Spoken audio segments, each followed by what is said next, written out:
চারিদিকে শুধুই ধানের জমি দেখতে পাচ্ছেন।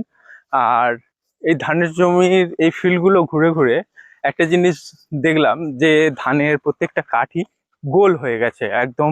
আর কয়েকদিনের মধ্যে ফেটে শীষ বেরোতে শুরু করবে। কিছু কিছু ধানে তো শীষ বেরিয়ে গেছে, কিন্তু সমানে বেরোচ্ছে না। এটা একটা বড় সমস্যা।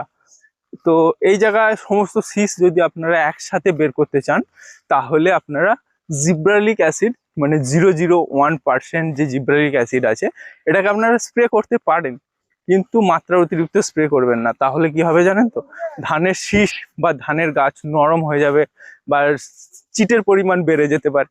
সেই জন্য বলবো অল্প পরিমাণে আপনারা স্প্রে করতে পারেন। যদি দেখেন যে আপনার সমস্ত ধানের যে শীষ সমানভাবে বেরোচ্ছে না, সব কাঠি থেকে একসাথে বেরোচ্ছে না, আগে পরে ফললে কি হবে, ধান পাকতে অসুবিধা হবে, কাটায় অসুবিধা হবে, এই সমস্যাগুলো হতে পারে। সেইটাকে কন্ট্রোল করতে আপনারা জিব্রালিক অ্যাসিড যে 0.001% পাওয়া যায়, এটাকে আপনারা স্প্রে করতে পারেন 15 ml, 15 থেকে 20 ml প্রতি ব্যারেলে মিশিয়ে। তাহলে একটা ভালো রেজাল্ট আপনারা দেখতে পাবেন।